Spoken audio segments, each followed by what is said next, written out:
think soundings is trying to operate according to maybe a different situatedness of computation. And it's more a calculation of how do you navigate the depths of something that is overwhelming, that is sort of seeped in precarity. For myself and Lauren, in creating this project, our own experiences were feeling this kind of relentless need to both simultaneously be aware of everything that's happening and then the kind of pressure to respond to it. Lauren and I had been kind of working from a lot of Black feminist poetics in particular. As we were just talking about what we were reading, we kind of coincidentally just found out that we were both reading really heavily from Sister Outsider, and that for me, I consistently returned back to uses of the erotic, and Lauren consistently returns back to Poetry is Not a Luxury. And so we decided to ground our piece rather around those two texts, and primarily around intuition. I think as we were starting to build the piece, we were really concerned that this would be seen as a kind of decontextualized self-care practice to insulate yourself from news media or to have some kind of data detox. But at the end of the day, the point in redirecting energy internally was that it shouldn't be a vacation or it shouldn't be a cleanse necessarily as much as it is, having to contend with your own practices, your own insecurities, how you deal with instability. And that is contentious. So the text that we chose to kind of interrupt what otherwise could be seen as a very calming experience comes from Claudia Rankine's Citizen. What Claudia Rankine does so beautifully in that text is to give so much voice to the interiority of constant and consistent external scenes of violence that happen in such an intimate way. And so the ways in which she uses language to kind of spell that out is really piercing. And so for that reason, we wanted to kind of break up these interludes of, the really meaningful work of engaging your interiority, considering things like poetics or erotics as sources of information and of power, ultimately, and to also bring to attention what we are attached to that ultimately doesn't serve us, and to have to think about that attachment in much more sort of piercing and direct way. The dichotomy between the spiritual and the political is also false, resulting from an incomplete attention to our erotic knowledge. I think with the Citizen text, the point is to not allow self-care to only be internally focused and individualized, but rather to always understand it as being relational. And that's why some of the parts that we chose from both uses of the erotic and poetry as luxury are really crucial, because that's what they're doing. Poetry is an essential sort of manner of making information felt in. That's how we learn to get through this. For myself and Lauren, we also work in this other group called Oracles, where we kind of run a series of workshops that are centering Black feminist poetics in particular. It started as a way to kind of intervene within the computational ethics space and to think about what a different source text would look like, from which we can glean different kind of ethical practices within contemporary computing. But it's kind of grown since then to be a larger sort of speculative method or a tool for thinking about what it means to practice the discomfort of unknowability or flux with other people, and to consider what it means to engage in those practices versus a kind of Deleuzian control society that's often mitigated by large-scale computational infrastructures or the ability to kind of measure and track. So my collaborator Trevor Allison and I worked on this project, Decoding Possibilities, and the point was to really think about the overlap between both the kind of racialization of space, decisions that are made through often public policy, that allow some spaces to be overly determined by uneven development along lines of race, right? So redlining for us was a really seminal example of that.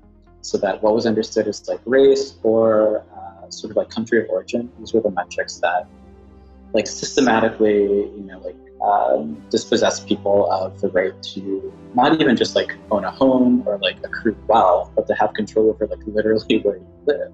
And so this is racialized space versus a kind of Black geography, trying to understand how lives lived in the face of violence while not being overly determined by it yields a kind of production space, right? That's something that's different. That's why we're using the kind of alluvial maps as a reference for that. It's not solidified, it's in motion. It has to then understand space in a very different way. were using Combahee archive during that project. Combahee put into practice their sort of like theory about like an intersectional sort of like method for change, which meant that they sought commonality across different groups that maybe didn't think of themselves as allies necessarily, to try to combat literally the violence against Black women. So they were working with Black nationalist organizations as well as sort of like white elite feminist organizations in Cambridge. And so what we were trying to chart in that project are the different like kind of alluvial relations that they forged together as a very different production of space. And so at a time of like ostensible austerity, you know, you have like lots of Black women like literally redefining the value of the home to like substantiate a network of like safe houses for Black women to retreat. Geography is really interested in certain kinds of collision, the ways that like maybe literally the physical landscape is interacting with like, the political landscape, interacting with the social landscape, interacting with the economic landscape, and you're looking at how those various collisions kind of shift over time and space. And so as an analytic, I think geography can be really helpful in that it's only limited by what you think you can or can't see within the site. You know, why I was drawn to cartography is that, again, at its best, it provides a kind of visuality for something.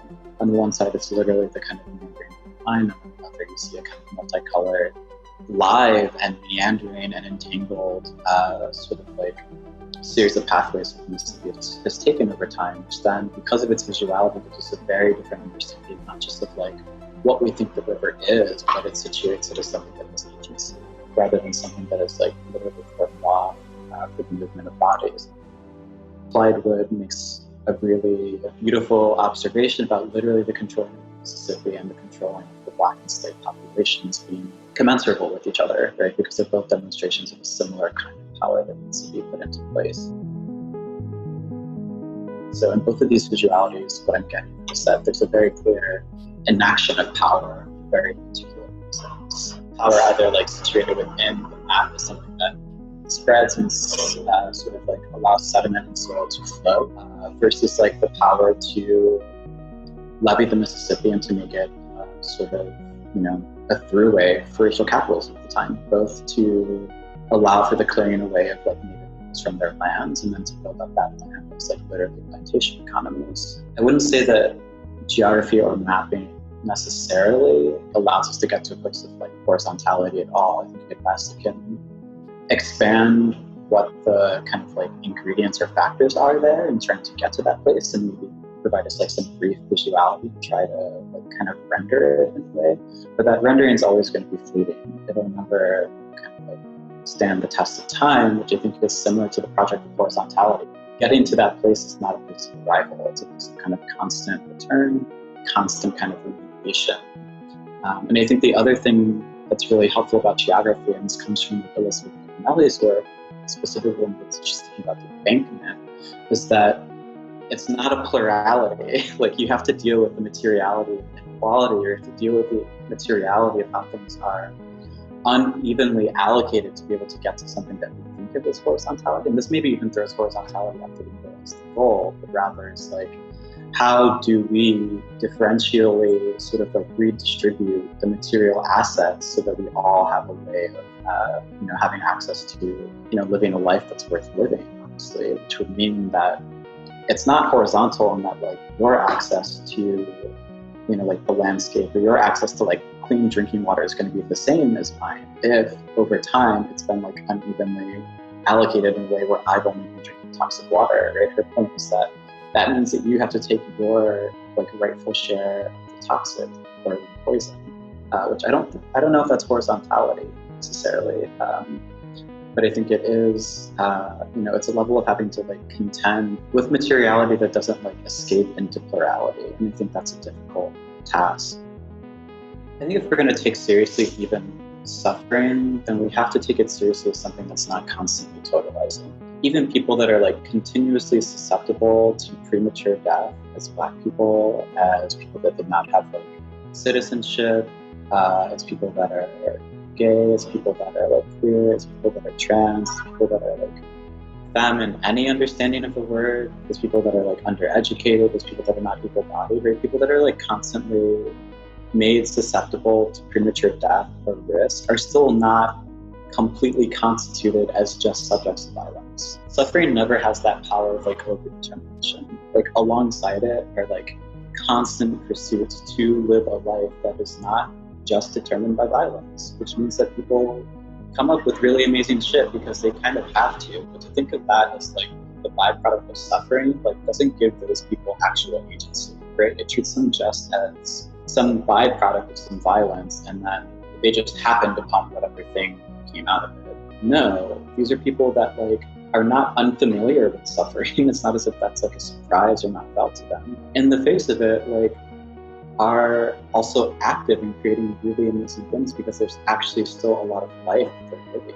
There's always a kind of constant reinvention according to like the kind of terms of, you know, what we think of as like suffering or violence or dispossession. And I think to be overly fixated on austerity as the catalyst for that, like really misses the whole point and like removes you from being able to like understand what's literally happening around, because then you only continue to see sites and spaces of violence and don't have a real understanding of what's happening to people. Art as the byproduct of suffering could only really be gleaned by someone that, you know, doesn't really have much of an intimate relationship to suffering, that idolizes it as like a catalyst for making art, which is kind of ridiculous.